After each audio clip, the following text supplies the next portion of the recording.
अगर किसी को इंजीनियर बनना है, डॉक्टर बनना है, तो उसके लिए कोचिंग इंस्टीट्यूट ढेरों खुले हुए हैं। अगर आईएएस बनना है तो मुखर्जी नगर में हजारों कोचिंगें हैं, तो वहाँ जाके वो कोचिंग ले सकता है और अपने आप को तैयार कर सकता है किसी खास गोल को अचीव करने के लिए। लेकिन अगर किसी को नेता बनना है तो वो क्या करे? नेता बनने के लिए कोचिंग कहाँ मिले? तो ऐसी तो कोई कोचिंग है नहीं, लेकिन मैं इस वीडियो में आपको बताऊंगा कि नेता बनने की स्ट्रेटेजी कैसे तय करनी चाहिए। नमस्कार दोस्तों, आप देख रहे हैं रेस एक्स और इस वीडियो में हम बात करेंगे केजरीवाल के नेता बनने के जर्नी के बारे में। क्योंकि कोई अगर नेता बनना चाहता है तो जरूर उसे केजरीवाल के जीवन से सीखना चाहिए, केजरीवाल के स्ट्रेटेजी से सीखना चाहिए। और केजरीवाल के स्ट्रेटेजी को अगर फॉलो कर पाए तो मुझे लगता है कि जरूर नेतागिरी में कोई अपने आप को एस्टैब्लिश कर सकता है। अब सबसे पहले बात करते हैं कि कोई भी सिलेक्शन, किसी को कोई क्यों चुनता है। कोई भी जब वोट देने जाता है तो चुनने का क्राइटेरिया क्या होता है? कोई भी इंसान उसी को चुनता है जिसमें उसे पावर दिखता है, शक्ति दिखती है। यानी नेता को पावरफुल होना चाहिए। हम हमेशा ये बहस करते हैं कि लोग पढ़े लिखे आदमी को रिजेक्ट कर देते हैं और किसी क्रिमिनल को, या कोई अच्छा इंसान नहीं है लेकिन पावरफुल है, दबंग है, अपने एरिया में दबा सकता है किसी को, अपने पावर को दिखा सकता है, तो ऐसे लोगों को लोग वोट देते हैं और वो जीतता भी है। और इसके एग्जाम्पल्स है, इस पर कोई बहस है नहीं। लेकिन कोई अगर पढ़ा लिखा हो, कोई ऑक्सफोर्ड यूनिवर्सिटी से पढ़ के आया हो और वो अगर चुनाव लड़ना चाहता है तो कई बार वो हार जाता है। और इसके भी एग्जाम्पल हमारे पास उपलब्ध हैं, मैं उसको मेंशन नहीं करना चाहता। लेकिन ये सीधी बात तय है कि अगर आपने जनता के सामने अपना पावर दिखाने का जज्बा नहीं है तो नेता बनना शायद बहुत ही मुश्किल है, समझ लीजिए कि इम्पॉसिबल है। और ये चुनाव जो होता है ना, ये चुनाव जैसे अगर आप ये देखें कि कोई मादा जो है कौन से नर को चुनती है, अगर जानवरों में आप देखें, इंसानों में भी आप देखेंगे, तो चुनने का क्राइटेरिया पावर होता है। आपको पावरफुल होना पड़ेगा, वेल्दी होना पड़ेगा, मजबूत होना पड़ेगा, तभी कोई फीमेल किसी मेल को चुनती है। और सेम क्राइटेरिया है, अगर कोई नेता अपना, कोई इंसान अपना नेता चुनना चाहता है तो उसके अंदर वो पावर दिखना चाहता है, वो जज्बात देखना चाहता है। उसे लगता है कि कहीं मैं अगर कमजोर पड़ गया किसी काम में तो मेरा नेता मेरा पावर बन के मेरा साथ देगा या नहीं देगा ये तो सभी को पता है। लेकिन चुनने के समय आदमी ये क्राइटेरिया जरूर देखते हैं। और इसी के लिए आपको अपने आप को पावरफुल शो करने का एक तो तरीका यह है कि आप क्रिमिनल बन जाइए, मर्डर कर दीजिए, या अपने क्षेत्र में लोगों को दबाइए, मतलब गैंग खड़ा करिए। ये तरीका था, थोड़ा पुराना तरीका है, लेकिन ये प्रूवन है, ये काम करता है। लेकिन दिक्कत ये है कि जब आप पढ़ लिख लेते हैं, कुछ मुकाम हासिल करते हैं और जब आपके अंदर विजन हो जाता है तब आप ये काम नहीं कर सकते सिर्फ नेता बनने के लिए। तो फिर किया क्या जाए? अगर कोई पढ़ा लिखा इंसान, कोई एजुकेटेड पर्सन, और उसके पास अगर कोई विजन है अपने कंट्री के लिए, अपने स्टेट के लिए या अपने क्षेत्र के लिए, तो उसे नेता बनना हो तो वो कैसे बनेगा? इसीलिए आपको देखते हुए समझ में आता होगा कि कोई सी भी अच्छे आदमी को आप अगर कहें कि आप चुनाव लड़ लो तो तुरंत प्रणाम करके बाहर निकल जाएगा, क्योंकि उसे पता है कि लोग वोट नहीं देते हैं। अब केजरीवाल का नेता बनने की अगर आपको कहानी समझनी है तो उस पर मैं थोड़ा सा चर्चा करता हूं।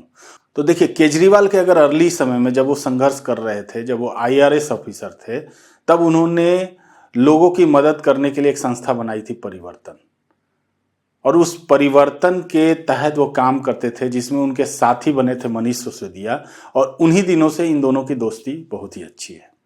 ये लोग झुग्गी झोपड़ी में काम करते थे, लोगों की हेल्प करना, राशन दिलाना, या और भी स्कूलों में जाके चीज़ों को ठीक करने के लिए आग्रह करना, हॉस्पिटल में कहीं इलाज नहीं हो पा रहा है तो उसमें किसी को सपोर्ट कर देना। तो एक लिमिटेड लेवल पे लोगों का हेल्प तो ये करते थे, करने की कोशिश करते थे। लेकिन इन्हें लगता था कि सर ये जो हम हेल्प कर पा रहे हैं शायद इतने ब्रॉड लेवल पे नहीं हो पा रहा है। इन्होंने इंडिया अगेंस्ट करप्शन बनाया और लोकपाल आंदोलन इन्होंने छेड़ा। अब लोकपाल आंदोलन में इन्होंने अन्ना हजारे के साथ टाई अप किया। क्यों किया? क्योंकि अन्ना हजारे एक ऐसा नाम थे, एक ऐसा चेहरा था जिसको देख के लोग जुड़ सकते थे। तो ये एक स्ट्रेटेजी का पार्ट है। ये नेता बनने की स्ट्रेटजी में शामिल होगा या नहीं होगा, लेकिन केजरीवाल के अक्ल, अगर उस पूरे कैंपेन को केजरीवाल ने डिजाइन किया था तो ये मानना पड़ेगा केजरीवाल को कि केजरीवाल ने अन्ना हजारे को लेके आए, क्योंकि उन्हें पता था कि शायद उस समय तक उनका कद इतना बड़ा नहीं था कि लोग उससे आकर्षित होकर इस कैंपेन से जुड़ते। अन्ना हजारे को उन्होंने मिलाया, और भी कई सारे लोग, किरण बेदी, कुमार विश्वास, शांति भूषण, प्रशांत भूषण, ये उस समय के मतलब बागी टाइप के लोग, एक्टिविस्ट टाइप के लोग थे जो कि चैलेंज कर सकते थे, खड़ा होकर पूरे सिस्टम को चैलेंज कर सकते थे। ऐसे लोगों को इन्होंने एक साथ खड़ा कर लिया और खड़ा करके इन्होंने India against corruption Anna Hazare के चेहरे के तले इन लोगों ने शुरू किया। और ये कैंपेन इतना जबरदस्त तरीके से सक्सेस रहा जो कि केजरीवाल के पूरी जिंदगी बदलने वाली थी। और उस कैंपेन में केजरीवाल उभर कर सामने आ गए, बहुत सारे लोग सामने आए, साथ में केजरीवाल भी आए। कुमार विश्वास अच्छे खासे फेमस थे, लेकिन उनको एक और नए लेवल का नाम मिला। और बाकी शांति भूषण, प्रशांत भूषण भी थे, उन्हें भी लोग जानने लगे, क्योंकि मैं तो इस आंदोलन के पहले इन लोगों का नाम सुना नहीं था। अन्ना हजारे का भी नाम मैंने थोड़ा बहुत ही सुना था, बहुत इस लेवल का नाम नहीं था उनका। और केजरीवाल को तो मैं जानता ही नहीं था, लेकिन केजरीवाल का मेरा पहला परिचय जो लोकपाल आंदोलन हुआ था उसी के भाषण के दौरान मैंने सुना, और मैं काफ़ी प्रभावित हुआ था। बोलने का तरीका और जो भी स्ट्रेटेजिकली वो बोलते थे, मन मोह लेने वाला उनके अंदर भाषण का और कम्युनिकेशन स्किल। और कुमार विश्वास को मैं पहले से जानता था, वो उस मंच पे आए तो मुझे अच्छा लगा कि चलिए अच्छे लोगों का एक ग्रुप है। और डेफिनेटली ये ग्रुप इतना बढ़िया कमाल का था कि लोग जुड़ गए। और इसी ग्रुप में सरकार के साथ बहस करते हुए, नेताओं के साथ बहस करते हुए ये फैसला लिया गया कि हमें एक पार्टी बनानी चाहिए।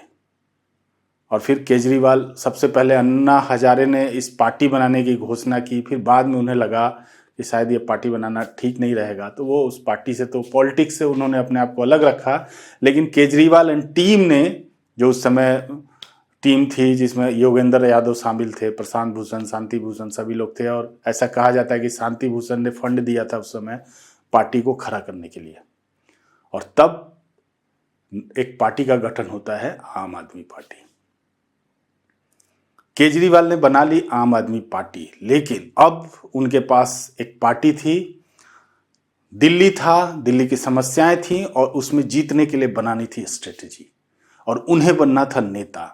अभी तक लोग एज ए एक्टिविस्ट काफ़ी अच्छी तरह से उन्हें जानते थे, लेकिन उन्हें कहीं ना कहीं ये डर था कि मेरे ये सारे काम शायद चुनाव जीतने के लिए इतने कारगर सिद्ध नहीं होंगे। उन्हें दिखाना था जनता के सामने अपना पावर, और वो पावर अभी तक एक पूरे मतलब हॉलिस्टिक लेवल में, बड़े लेवल पे लोगों ने नहीं देखा था। हाँ, उनके भाषण जरूर सुने थे, भाषण से लोग प्रभावित होते थे, लेकिन वो उनका पावर को नहीं दर्शा पाता था कि क्या सच में इस बंदे के में इतना जुझारूपन है। क्योंकि जब वो काम करते थे परिवर्तन के दिनों में झुग्गी झोपड़ियों में, तो लिमिटेड लोग उनको जानते थे, बहुत बड़ी पहचान उनकी नहीं थी। बड़ी पहचान बनी इवन इंडिया लेवल के, देश क्या विदेश लेवल तक क्या पहचान बन गई उनकी इंडिया अगेंस्ट करप्शन या लोकपाल आंदोलन की वजह से। पहचान तो बनी, लेकिन फिर भी उन्हें डाउट था कि जब आदमी वोट देने जाएगा तब क्या मुझे वोट देगा। तो उन्होंने एनालिसिस किया होगा, उन्होंने लगा होगा कि भाई मुझे तो दिखाना पड़ेगा कि मेरा पावर, एक पावरफुल आदमी है जो किसी भी हद तक कोई काम करने के लिए जा सकता है। और ये एकदम सोची समझी उनकी स्ट्रेटजी का हिस्सा रहा होगा कि उन्होंने भूख हड़ताल की 15 दिनों का या 16 दिनों का, मुझे एग्जैक्ट डेट याद नहीं है, लेकिन उन्होंने बिजली बिल के लिए जनता के साथ मिलके उन्होंने जनता के लिए एक भूख हड़ताल की। और वो भूख हड़ताल ही उनको पॉलिटिक्स में एक नेता के रूप में एस्टैब्लिश कर गया। और उन्होंने दिखाई अपनी पावर, उन्होंने जनता के सामने ये पेश किया कि मैं वो नेता हूं कि जब मुझे इच्छा होगी तो मैं लड़ के, झगड़ के, भूख हड़ताल करके, कुछ ना कुछ करके मैं काम तो करवा ही लूंगा, मैं आपके लिए खड़ा रहूंगा। तो ये एक एस्टेब्लिशमेंट है। उन्होंने शायद ये गांधी जी से प्रेरणा लेके ये सीखी होगी, और ये जुझारूपन दिखाने के लिए उन्होंने जो ये भूख हड़ताल किया, ये उनके लिए बहुत ही कारगर सिद्ध हुआ। और देखिए ये सारा कमाल, ये जो भी उन्होंने किया, उन्होंने जो जो बिजली पानी उन्होंने फिर जो भी अपनी चुनाव आया, चुनाव के लिए जो भी उन्होंने मैनिफेस्टो बनाया, उस मैनिफेस्टो में भी काफ़ी कमाल कमाल के चीज़ें रखी, जैसे बिजली के बिल हम आधे कर देंगे। तो लोगों को भरोसा हुआ, पानी फ्री देंगे, स्कूलों को हम ठीक करेंगे। उस समय कहते थे, मुझे भी भरोसा नहीं होता था, लेकिन मैं सुनता था कि भैया हम सरकारी स्कूल को ऐसे बना देंगे कि प्राइवेट स्कूल से भी अच्छे बना देंगे, ये वो वादा करते थे। और उन्होंने कहा हम हॉस्पिटल को अच्छा करेंगे। उन्होंने कभी ये नहीं कहा कि हॉस्पिटल में फ्री दवाई देंगे, ये देंगे, वो देंगे। वो तो बाद में जब वो सत्ता में आ गए तो उन्होंने जितना कहा उससे ज़्यादा भी करने की कोशिश की। उसके बाद देखिए हुआ क्या, वो 28 सीटें लेके जीत गए और कांग्रेस भी उनको भांप नहीं पाई और कांग्रेस ने उसे दे दिया समर्थन। और जहां तक मेरी समझ है, केजरीवाल बहुत ही महत्वाकांक्षी नेता बन चुके थे। वो चाहते थे कि हम सरकार बना लें, लेकिन जो दूसरा खेमा था, शायद योगेंद्र यादव, शांति भूषण, प्रशांत भूषण का जो एक दूसरा खेमा था, वो चाहते थे कि पार्टी को अभी विपक्ष में बैठना चाहिए, सरकार को गाइड करना चाहिए, थोड़े दिन की लर्निंग लेनी चाहिए, फिर सरकार में शामिल होने के लिए सोचना चाहिए। लेकिन ये नीति से केजरीवाल इत्तेफाक नहीं रखते थे और शायद इसी वजह से बहुत सारे लोग छोड़ के भी चले गए। माने जिस तरह के, जैसे कि चुनाव एनालिस्ट थे, मतलब हैं योगेंद्र यादव और शांति भूषण, प्रशांत भूषण, तो उन्हें लगता था कि ये बेटर है, कुछ काम करने से बहने अच्छा है कि आप सरकार के ऊपर चेक एंड बैलेंस रखो। लेकिन जब केजरीवाल को समझ में आया कि अब मैं मुख्यमंत्री बन सकता हूँ, मेरे को सपोर्ट मिल रहा है, तो जो भी उन्होंने जनता से पूछने का या जो भी स्ट्रेटेजी बनाई होगी, कई लोग इसको ढोंग कहते हैं, नौटंकी कहते हैं, व्हाटएवर, मैं इस इतने निचले स्तर के वर्ड्स का इस्तेमाल नहीं करूंगा, लेकिन मैं इतना जरूर कहूंगा कि हाँ, उन्होंने जो भी कहा था चुनाव के पहले, उसको जस्टिफाई करने के लिए उन्होंने जनता से पूछने का एक क्या कहा जाए, एक जनता से पूछने का एक स्टेप इन्होंने इसमें इंट्रोड्यूस किया और ये दिखाया कि जनता ओवरऑल जनरली मान रही है कि हमें कांग्रेस से समर्थन लेके सरकार बना लेनी चाहिए। यहां तक तो ठीक था, फिर वो मुख्यमंत्री बन गए, लेकिन उन्हें लगा कि मैं मुख्यमंत्री बन गया हूं और वो काम भी कर रहे थे, करप्शन के खिलाफ उन्होंने एक फ़ोन नंबर जारी किया था, बहुत सारी चीज़ें कर रहे थे, लेकिन उन्हें लगा कि क्या ये लॉन्ग टर्म चलेगा, क्योंकि वो बैसाखी पे खड़े थे। कांग्रेस की बैसाखी पे उन्हें कहीं ना कहीं ये डर था कि कांग्रेस कभी भी खींच के सरकार को गिरा देगी, तो ऐसे इस तरह से तो वो कोई भी बोल्ड डिसीजन ले नहीं पाएंगे। हालांकि वो सरकार जो चली थी 49 दिन की, उसमें भी उन्होंने बिजली आधे कर दिए थे, पानी वानी फ्री कर दिया था और उसके बाद करप्शन के अगेंस्ट भी काफ़ी अच्छे स्टेप्स ले रहे थे। लेकिन उन्हें फिर वो बिल लेके आए, लोकपाल बिल जब लेके आए तो संसद में, विधानसभा में पास ही नहीं हुआ, तो उन्होंने उस बहाने लेके इस्तीफा दे दिया। उन्होंने कहा कि हम लोकपाल के लिए आए थे, लोकपाल अगर हम पास नहीं करा सकते हैं तो हम इस्तीफा देते हैं। लेकिन ये भी एक बहुत बड़ी रिस्की स्ट्रेटजी थी केजरीवाल की। उन्हें कहीं ना कहीं ये फील हो रहा था कि मेरी जो पहचान है वो अब नेशनल लेवल पे बन गई है, तो हमें नेशनल लेवल पे ट्राई करना चाहिए। और ये सरकार जब वो गिराएंगे तो उनको एक सहानुभूति वोट हो सकता है मिले। लेकिन लोकसभा में वो अच्छा प्रदर्शन नहीं कर पाए। हालांकि वो मोदी के सामने लड़ने के लिए बनारस गए, लेकिन वहाँ पे उनका प्रदर्शन, वो जीत नहीं पाए, शायद दूसरे नंबर पे थे, लेकिन वो जीत नहीं पाए, मोदी को हरा नहीं पाए, उन्हें हारना पड़ा वो चुनाव। और फिर जब वो दिल्ली के चुनाव में एक साल शायद बाद, एक 1.5 साल बाद वो जब दिल्ली का चुनाव आया, तो उन्होंने जनता से माफ़ी मांगी, क्योंकि अगर विपक्षी पार्टियों ने उन्हें भगेरू घोषित कर दिया था कि ये भगेरू है, ये भागने वाला है, भाग गया सरकार छोड़ के, काम नहीं किया। तो फिर इन्होंने जनता से माफ़ी मांगी और जनता को ये विश्वास दिलाया कि इस बार अगर मैं बनता हूँ तो मैं इस्तीफा नहीं दूंगा, पूरे 5 साल तक सरकार को चलाऊंगा। और ये लोगों ने उस समय इनको बहुत सपोर्ट किया और ऐसा सपोर्ट किया कि एकदम लैंडस्लाइड विक्ट्री मिली, 67 सीट्स 70 में 67 सीट जीत गए। तो केजरीवाल का ये करिश्माई कमाल जो था वो लोगों ने देखा। लोगों ने शायद ये 49 डेज में उन्होंने कुछ ना कुछ तो टेलर देखा होगा, उनको उम्मीद तो जागी थी इस नेता से। उसके बाद उन्होंने बहुत सारे काम करने शुरू किए, स्कूलों का कायाकल्प किया, फिर इन्होंने हॉस्पिटल्स में दवाइयाँ वगैरह फ्री देने लगे, फिर अगले चुनाव के पहले तो इन्होंने बिजली फ्री की, बसों में राइड फ्री कर दिया। तो जो भी इन्होंने बहुत सारी जो काम किए ये करते चले गए। एक टेन्योर तो उन्होंने बड़ी आसानी से बिताया, लेकिन दूसरे टेन्योर में, और बीजेपी तो इनको तंग कर ही रही थी।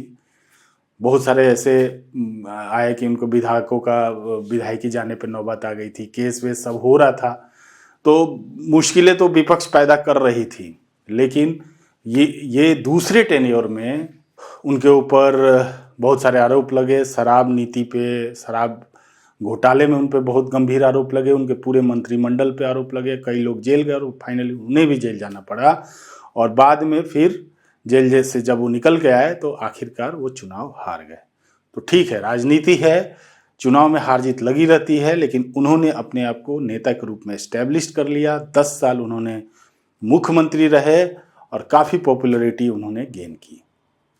तो ये जो पूरा जीवन चक्र है, जो भी उन्होंने किया, जो भी स्ट्रेटेजी बनाया अपने आप को एस्टेब्लिश करने के लिए, अगर कोई नेता बनना चाहता है और इस कदम पे चलेगा तो जरूर उसे फायदा होगा। सीखना चाहिए, क्योंकि जब तक आप पब्लिक के सामने अपनी पावर को नहीं दर्शाते हो, उन्होंने क्या दर्शाया कि मैं किसी से डरता नहीं हूँ, मैं कुछ भी कर सकता हूँ। बीच में तो और भी आंदोलन होना, वो मुख्यमंत्री होते हुए भी उन्होंने कई बार एलजी के दफ्तर में भी उन्होंने धरना दिया। 26 जनवरी के समय उन्होंने धरना दिया था, तो उनको धरना कुमार बोलने लगे थे लोग। तो फिर उसके बाद फिर उन्होंने वो सब चीज़ें छोड़ी और फिर उन्होंने जनता में ये एक मैसेज दे दिया कि I am a powerful man, I can do anything for you. और उन्होंने अपने आप को एस्टैब्लिश किया। अब ये देखना है कि आने वाले चुनाव में, क्योंकि पार्टी अब टूट रही है, लोग इस्तीफा दे रहे हैं। जब देखिए किसी भी समूह का, किसी भी फैमिली का सही बॉन्डिंग तो तब पता चलता है जब उसके बुरे दिन चल रहे हो। जब अच्छे दिन है, जनता वोट दे रही है, आप जीत रहे हो, आपके पास पावर है, तो सब आपके साथ रहेंगे। लेकिन अब पावर आपके हाथ में नहीं है। अब देखना है कि कौन लोग आपके साथ है और कौन लोग आपके साथ नहीं है। इस पूरी स्टोरी में बहुत सारे लोग इनको छोड़ के गए, बहुत सारे विवाद हुए, उसको मैंने नहीं बताया है। आप में से जो भी लोग उनको ट्रैक करते होंगे उन्हें पता होगा। लेकिन मेरा मकसद सिर्फ इतना था कि अगर आप नेता बनना चाहते हैं, ईमानदार, अगर आप पढ़े लिखे हैं, तो ये स्ट्रेटेजी अपनानी जरूरी है। तो जब आप जुझारूपन लोगों के बीच में दिखाएंगे तो लोग आपके साथ खड़े होंगे। तो इस वीडियो में इतना ही। मुझे पूरी उम्मीद है कि मेरे कहने का जो तात्पर्य है आप लोग समझे होंगे, और कोई भी तथ्य अगर कुछ गलत हो गया हो तो माफ़ करिएगा, कमेंट में मुझे बताइएगा। अगर मैंने कुछ गलत बताया हो, कुछ सीक्वेंस उल्टा सीधा बताया हो, या किसी पार्टी के अगेंस्ट में मेरे मुंह से कुछ अगर निकला हो, क्योंकि मैं बिल्कुल न्यूट्रल रहना चाहता हूं। मैं ये नहीं चाहता कि मैं किसी की तरफदारी करूं या किसी का अननेसेसरी विरोध करूं। तो अगर मेरी न्यूट्रलिटी में भी आपको कुछ दिख रहा है तो कमेंट बॉक्स में जरूर लिखिए। मिलते हैं ऐसे ही किसी जबरदस्त वीडियो में, तब तक के लिए धन्यवाद।